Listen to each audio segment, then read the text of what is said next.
We often talk about seeing with our eyes. We actually see with our visual system, or I should say our visual systems.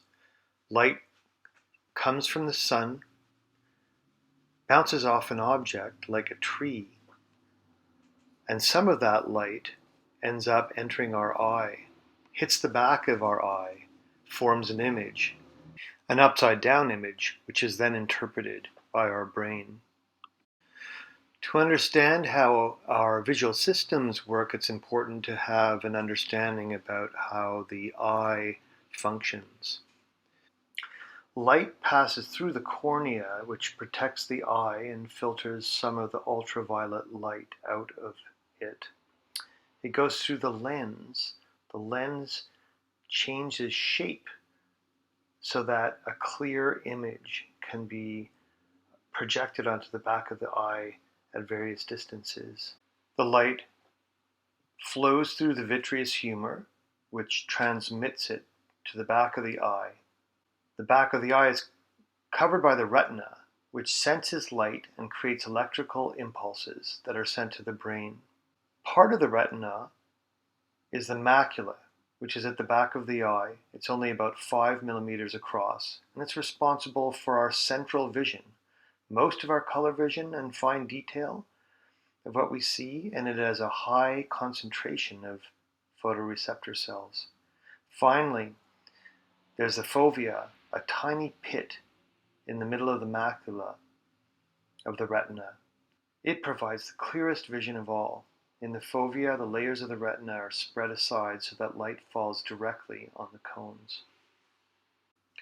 Photoreceptor cells, called rods and cones, in your retina, macula, and fovea send impulses to your brain, where they are subject to interpretation. This interpretation starts on the way to the brain, but is finished in two distinct parts of the brain, the parietal lobe and the temporal lobe.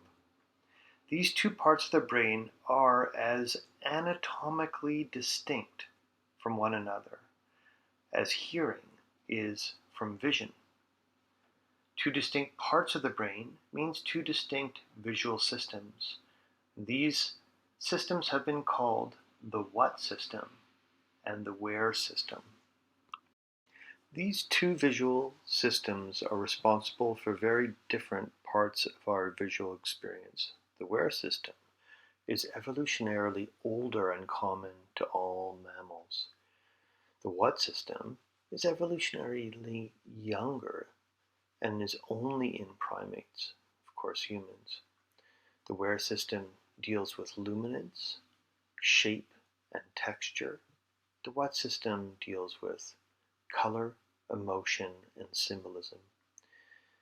The where system is responsible for the perception of motion, space, position, depth, figure and ground segregation, and the overall organization of a visual scene. The what system is responsible for our ability to recognize objects, including faces, in complex detail. To explain why we have two visual systems, think about how evolution has allowed us to survive in more and more sophisticated ways. So the where system allows you to catch a glimpse of the lion on the Serengeti before it decides to come after you and maybe allows you to get away.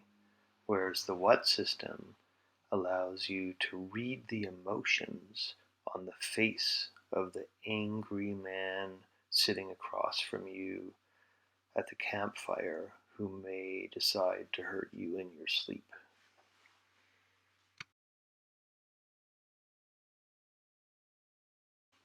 Squint at this image and watch Albert Einstein turn into Marilyn Monroe. This is a situation where the where system of your visual system is telling you something completely different from the what system.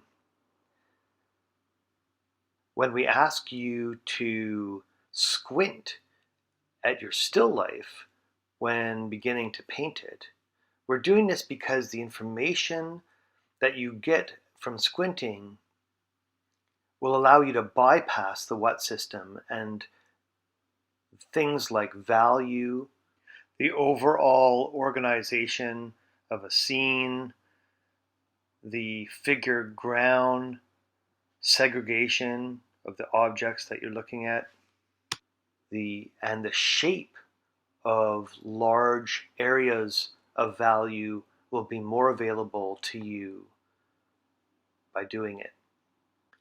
Now that you know something about how the visual system works, you understand why squinting can be helpful.